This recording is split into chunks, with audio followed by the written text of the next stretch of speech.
हम लोग ma'am quality education के लिए ही कार्य करते हैं।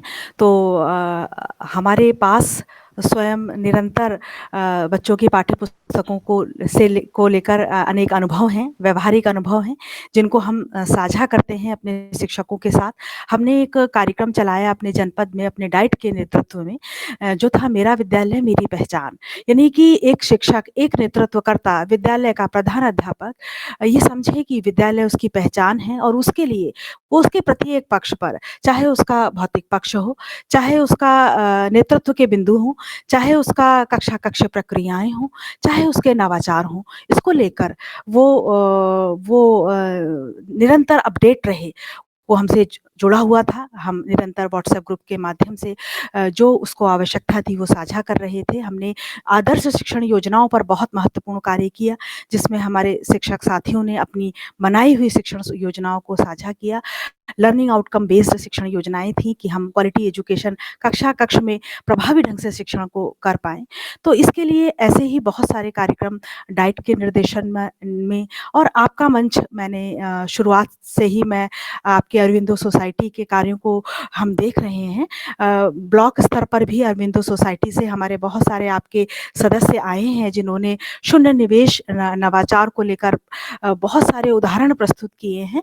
तो उन मंचों से भी हमारे शिक्षक लगातार जुड़े रहे और हम भी उन्हें प्रेरित करते रहे कि जहाँ आपको बेहतर मिले, जहाँ आपको ऐसा मिले कि आप अपने बच्चों के लिए कुछ नया किसी विषय में कर सकते हैं, तो आप लें और उनको करें। तो हमारे शिक्षक लगातार ऐसे मंचों से जुड़े हुए हैं, सीख रहे हैं और अपनी कक्षाओं में बदलाव लाने के लिए मैम लगे हुए हैं। आपके प्रयास हमारे जनपद में हो रहे हैं और बहुत ही महत्वपूर्ण और सराहनीय प्रयास हैं। इसकी जब शुरुआत हुई तो मनीष जी हमारे यहाँ बरेली में उनको देख रहे हैं। उनके द्वारा विधिवत विस्तार से जो चर्चा आपने अभी की है, उस सबको समझाया गया और ये भी कहा गया कि किस प्रकार हम जनपद में शिक्षकों के साथ इस कार्य को करेंगे।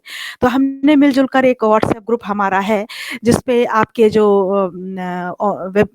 ऑनलाइन मीटिंग्स होती हैं, प्रति सप्ताह होती हैं मैम, और विस्तार से उसमें जो नवाचार हैं, हमारे शिक्षक जुड़े हुए हैं और लगभग 25 विद्यालय के शिक्षकों को जोड़ा गया है उसमें और बच्चों उस प्रति विद्यालय से 20 बच्चों को भी जोड़ा गया है। जैसा कि आप कह रहे हैं कि चुनौती बदली है, तो अब ऑनलाइन ही बच्चों को सिखाया जा सकता है।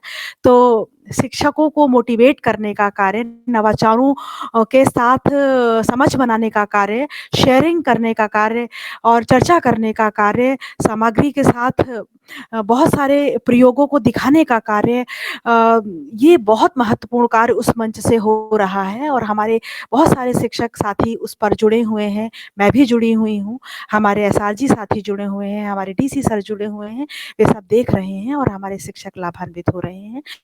बहुत अच्छी बात ये है कि वो मुद्दे ऐसे हैं कि भाषा का मुद्दा है, गणित का मुद्दा है, विज्ञान का मुद्दा है, ऐसे मुद्दे जो आज के महत्वपूर्ण मुद्दे हैं, बुनियादी शिक्षा के मुद्दे हैं, जो मिशन प्रेरणा जिन पर फ़ोकस कर रहा है, वही मुद्दे हैं। एक ही से मुद्दों पर हम मिल-जुल कर काम कर रहे हैं, ये बहुत महत्वपूर्ण है।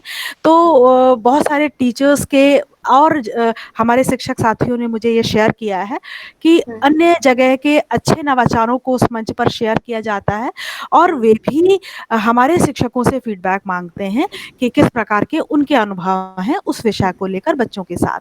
तो मैं सोचती हूँ कि सीखने के लिए ये बहुत ज़रूरी है कि शेयरिंग हो, बातचीत हो, चर्चा हो और जो अच्छा है उसे लिया जाए और प्रत्येक कक्षा में प्रत्येक बच्चे के साथ उसको प्रयोग किया जाए।